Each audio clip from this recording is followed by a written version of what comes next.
Que faire quand on a le sentiment que sa vie manque de sens et qu'on n'a plus de rêve ? Nous pouvons tous, à un moment de notre vie, se questionner sur le sens de notre existence et parfois avoir le sentiment de nous être égarés sur une voie qui ne nous convient plus, au point même d'en avoir oublié nos rêves, nos buts, sur le bas-côté du chemin de notre vie. Que faire quand on a le sentiment que sa vie manque de sens et qu'on n'a plus de rêve ?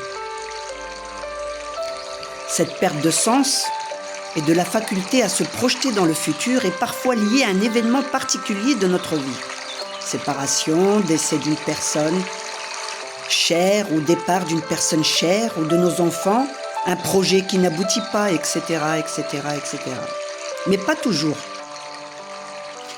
Avoir l'impression que malgré toute cette agitation autour de nous, quelque part, nous passons ou nous sommes passés à côté de notre vraie vie. Alors si parfois il faut un déclencheur particulier pour nous amener à nous interroger sur nous-mêmes, on n'est pas obligé d'attendre ce déclic pour se livrer à un petit travail d'introspection. Anticipons un peu et soyons plus sereins. Voici 3 exercices pour relancer notre machine à rêve. Premièrement, remonter le temps.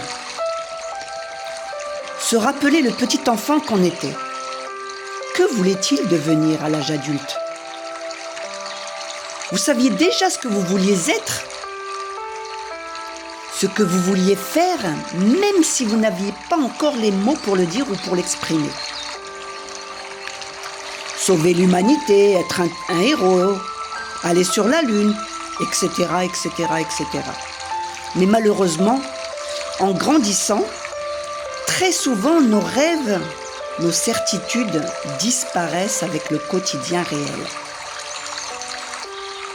On entre alors dans les passages cloutés, faits par d'autres, soi-disant bienveillants, plutôt que d'écouter son être intérieur, plutôt que de suivre notre propre boussole, notre corps, notre cœur, etc.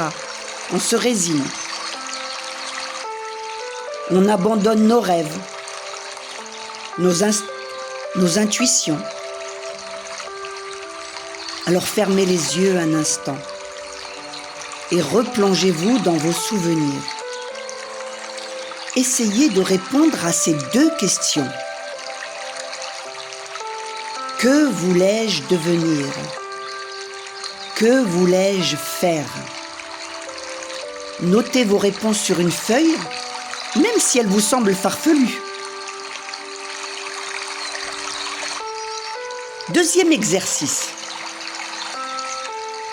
Faites une simulation rétrospective de tous ces désirs de la prime enfance. Le cerveau est une machine merveilleuse et complexe, pourtant sous-développée par 90% des personnes.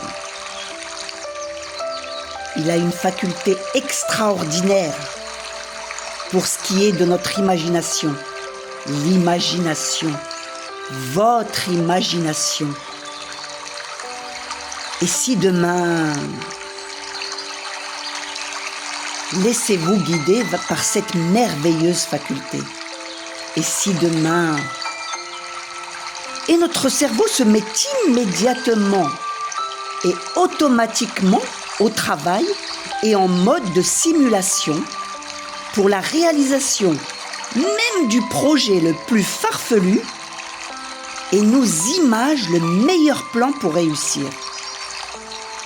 À la fin de cette simulation, je suis sûre et prête à parier que finalement, vous allez voir que rien n'était réalisable finalement.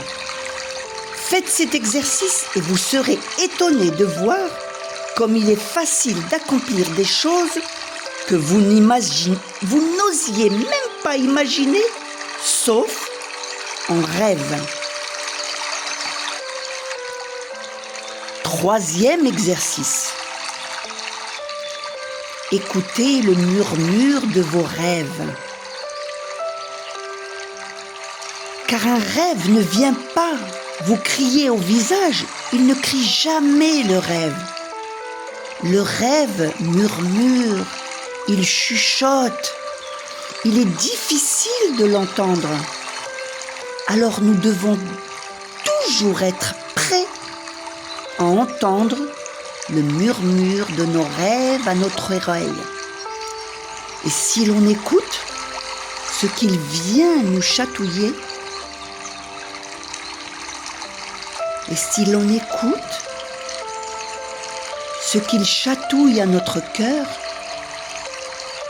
et s'il y a quelque chose que nous pensons vouloir faire pour le reste de notre vie, et que par la suite cela devienne la chose qui sera forte concrètement, alors nous allons sûrement tous en bénéficier. Alors, restons à l'écoute de ce murmure. Restons à l'écoute du chatouillement de nos rêves.